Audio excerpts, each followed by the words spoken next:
bwana, Juma Lokole ameweza kulia kwa uchungu baada ya bibiye Zuchu kuweza kuachika na bwana mkubwa Diamond Platnumz, kitu ambacho alichoweza kukisema siamini kama Zuchu kweli ameweza kuachika na bwana mkubwa Diamond Platnumz, kwa sababu kuna mambo mengi ambayo yameweza kutokea katika maisha ya bibiye Zuchu, na tumekuwa tukikwazana mara kadha wa kadha, lakini linapofika swala la yeye kuweza kuachana, kiukweli limeweza kuniumiza sana, na binafsi nimeumizwa na hizi taarifa. Hivyo napenda kuchukua nafasi hii na kuzungumza haya, ni vile ambavyo natamani kuweza kuona amani na furaha ikitawala katika maisha yangu. Kiukweli nimeumizwa na hizi taarifa, na binafsi natamani kuweza kusawazisha kila jambo baya ambalo limeweza kutokea katika maisha.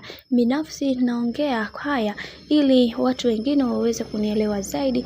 Mimi binafsi natamani kuweza kuzungumza mengi katika hili, lakini maisha yangu yamekuwa katika mikanganyiko mikubwa sana ambayo haiwezi kuelezeka. Hivyo binafsi namuombea bibi Zuchu akawe moja kati ya mwanamke mvumilivu sana huko aliko, kwa sababu hili ni tukio kubwa ambalo limewaliza watu wengi, na wengi wao wanatamani sana kuweza kutambua ni kitu gani ambacho kinachoendelea, kwa sababu kila mtu aliamini kwamba Zuchu ni mwanamke mvumilivu katika hii dunia, lakini mambo yamekuwa tofauti na vile ambavyo tulivyoweza kufikiri, ila kwa uwezo wa Mwenyezi Mungu kila kitu kitakwenda kuwa sawa, na tunaamini katika hilo, kwa sababu kuna mengi ambayo yapo na wengi wao wanatamani kujua vingi zaidi katika hili. Bwana, mambo ndo kama hivyo ambavyo unavyozidi kuona, kadri siku zinavyozidi kwenda ndivyo mambo ambavyo yanavyoendelea kupamba moto zaidi. Mimi naomba nikusihi kitu kimoja, kama ndo mara kwa kwanza, basi usisahau kusubscribe, kulike, kushare pamoja na kucomment. Mimi sina la ziada,